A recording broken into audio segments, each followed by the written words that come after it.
Well, as we approach the 1-month mark, we are continuing to see tit-for-tat strikes and threats of further escalation. And Iran has vowed revenge while fiercely fighting back. Tehran has launched more than 3,000 missiles and drones targeting U.S. bases, Israeli bases in the region and crucial infrastructure in the Gulf. Defense experts say Iran has the largest and most diverse missile arsenal in the Middle East. The Global Firepower Index ranks Iran among the world's top 20 militaries. It's believed to have over 600,000 active duty personnel operating in parallel armies, the Artesh, which is the Republic of Iran Army, and the Islamic Revolutionary Guard Corps. Well, Iran has expanded the battlefield across the Gulf while playing its strongest card, blocking the Strait of Hormuz. So did the U.S. and Israel underestimate Iran's military capabilities? Well, Behnam Ben Taleblu is Senior Director and Senior Fellow for the Iran Program at the Foundation of Defense of Democracies. He joins us on the show from Washington, D.C. this morning.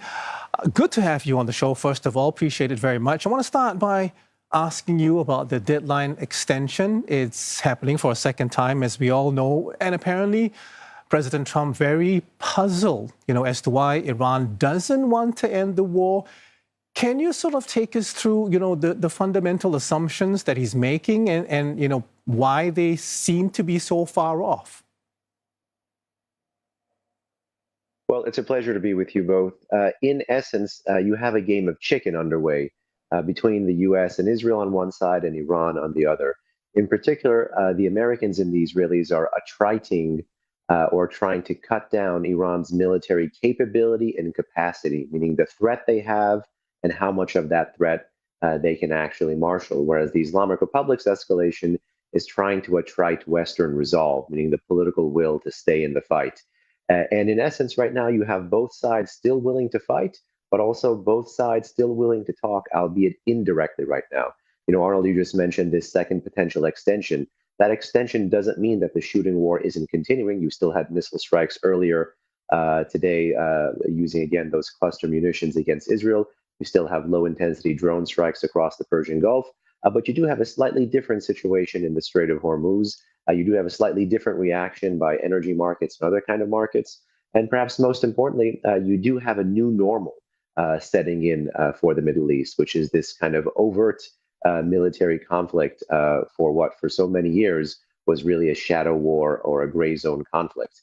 And the assumptions of not just one side, but all sides are being tested about the capabilities, the capacity, as well as the resolve of all three parties right now. So it's very much a work in progress, but both sides at the same time are trying to prove to the other that they have the will and the capacity to stay in the fight, but are also looking for off-ramps. So, Behnam, 1 month in, and the reality is that the regime is still standing, it's still firing. Despite decapitation of leaders, the heavy bombings by the U.S. and Israel, why hasn't Iran lost a war yet? Well, the Islamic Republic doesn't need to win to actually, doesn't need to not lose to actually win. The threshold for survival is very different than the threshold to actually win a major military confrontation against conventional superpowers, be they regional ones like Israel or global ones like the United States of America.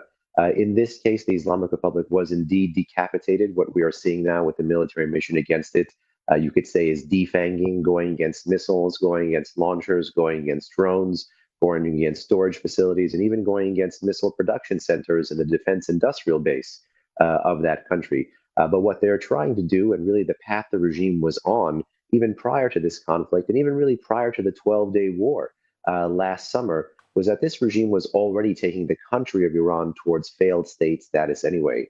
And so that means that whatever national resources it has, even under the point of a conflict, are being marshaled towards keeping those weapon systems alive. So you could say, to put a bow on it, the regime is down, but it's certainly not out. The regime is weak, but it is certainly still lethal. And there's a big difference in being able to attrite Iran's capacity and rate of fire down by 90%, but it really is about fighting that hardened 10%, which is what's left.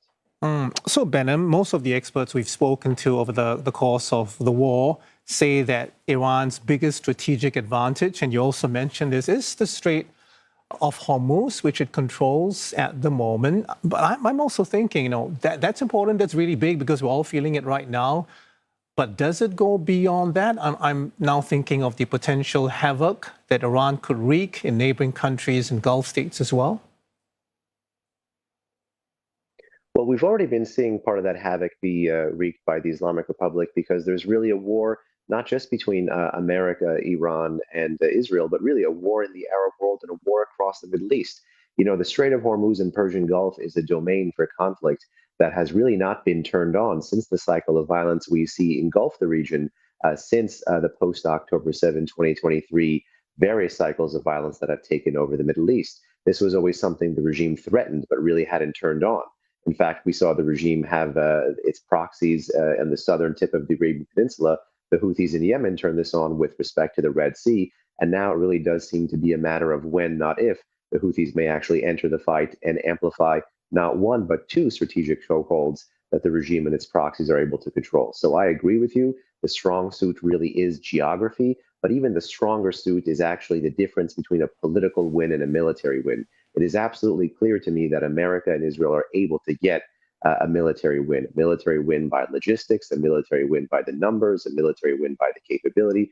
The real outsized question is, what is the political win going to look like, if any at all? And is that how the Islamic Republic may pivot to a terrain or a domain that it is more comfortable with, be it asymmetric warfare or even potentially even negotiations?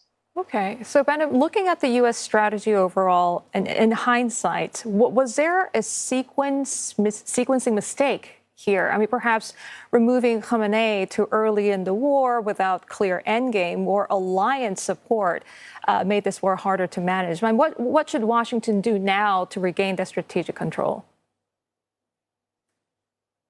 Well, I think Washington really does need to align ways, means, and ends on this. You know, in my view, this is not about the trigger or the gun or the capability that Iran has, but really about the finger on the trigger itself. It's not the Iranian power in the region that's a problem. It's the nature of Iranian power. And ultimately, so long as Washington deals with the symptom rather than the cause of this problem, which is the nature of the regime itself, it's going to get sucked back into cycle of violence after cycle of violence, be it an overt war like this, or be it, the multiple decades of the shadow war that we saw in the Middle East during the height of the global war on terrorism after 9/11. So ultimately, I think so long as Washington doesn't have a strategy of formally trying to take down this regime, this is the world's foremost state sponsor of terrorism. This is the region's most anti-American and anti-Israeli government, ironically in charge of the region's most pro-American and most pro-Israeli population.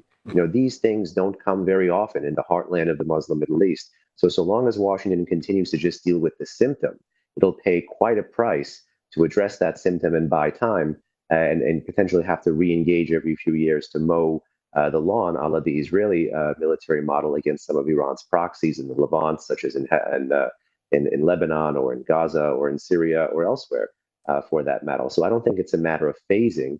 I think it's a matter of strategy. Now, this might well be the U.S. strategy because earlier this January, at the height of nationwide protests in Iran, President Trump did tell the press that his strategy is to win. His endgame with respect to Iran is to win. The challenge right now, both for adversaries and allies of the U.S., is to figure out precisely what does winning really look like? What does the president want versus what will he settle for?